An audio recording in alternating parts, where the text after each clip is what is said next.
Hello everybody. Aujourd'hui, on va parler de Picnic Part 3. Le pique-nique partie 3.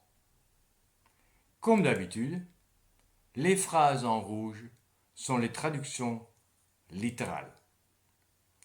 Vous vous rappelez où on était la dernière fois? Au parc. Paul arrives parce qu'il a joué au frisbee avec les autres et il est un peu fatigué. Et il arrive et il dit All right, enough running and playing sports for me. Mike has taken my place. Is there still any tea left? Littéralement, on traduit ça bien, assez courrier et jouer sport pour moi. Mike a pris ma place. Elle a toujours quelconque thé laissé? Because to leave means laisser, et le passé de to leave is left. On va parler de ça un peu plus tard. Je vais vous expliquer comment vont fonctionner les passés en anglais.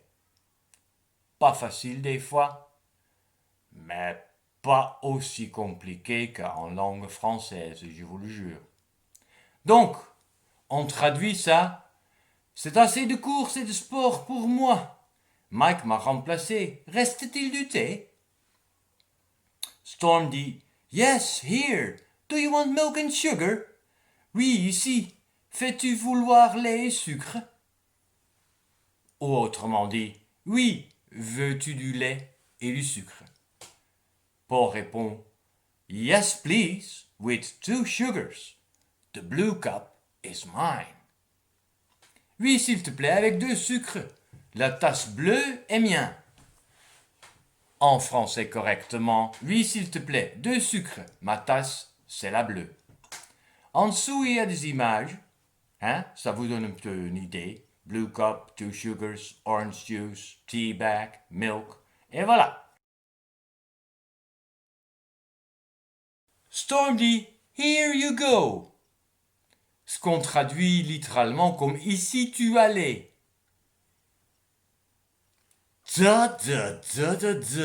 Qu'est-ce que ça veut dire? Eh bien, ça veut dire tiens. Donc, quand tu donnes quelque chose en anglais, tu dis Here you go. Traduction tiens. Paul répond Thank you, Storm. That will do me good. Vous vous rappelez? Will. Quelque chose qui va se passer dans le futur. Merci, Storm. Ça veut faire moi bien. En français correct, merci Storm, ça me fera du bien. Axel qui dit I like tea too, but I think orange juice is the best. It has got a lot of vitamins, you know. J'aime thé aussi, mais je pense orange jus est le meilleur. Ça a eu une grosse quantité de vitamines, tu sais. Bleu! C'est quoi ce langage? Donc Axel a dit J'aime le thé aussi, mais le jus d'orange est le meilleur. C'est plein de vitamines.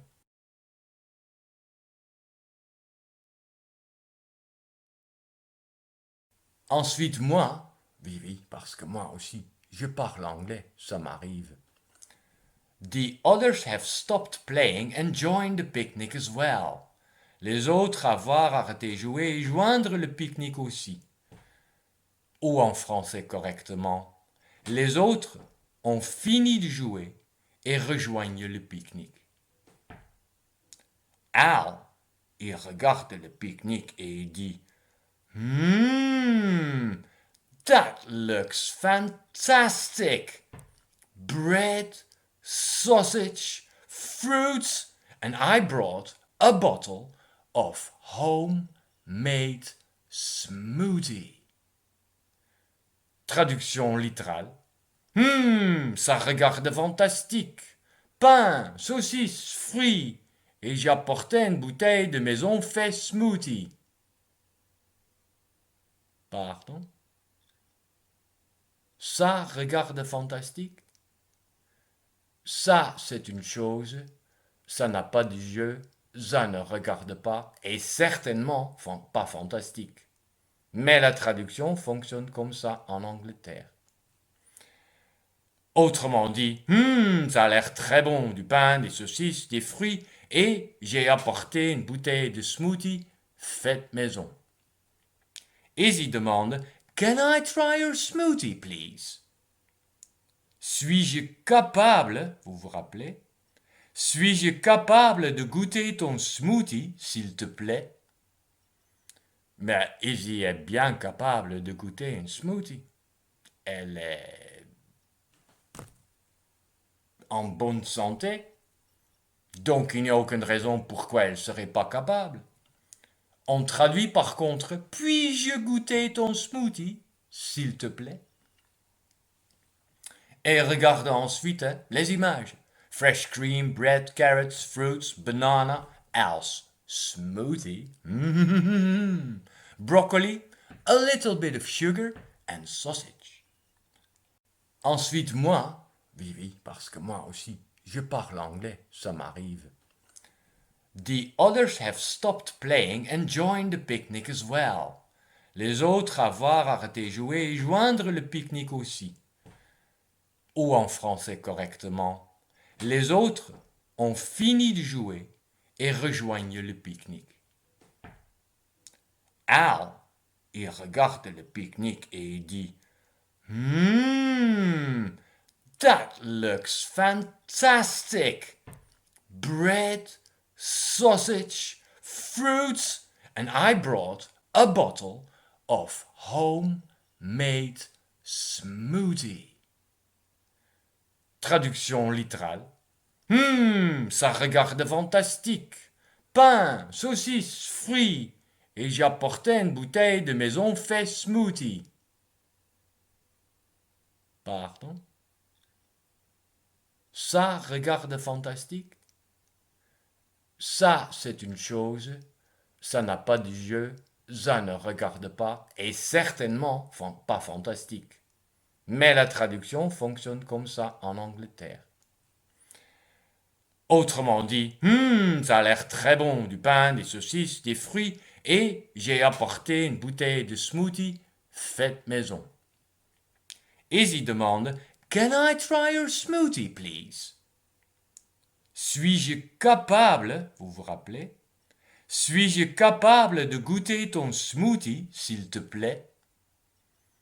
Mais Izzy est bien capable de goûter un smoothie. Elle est en bonne santé, donc il n'y a aucune raison pourquoi elle ne serait pas capable. On traduit par contre, puis-je goûter ton smoothie, s'il te plaît?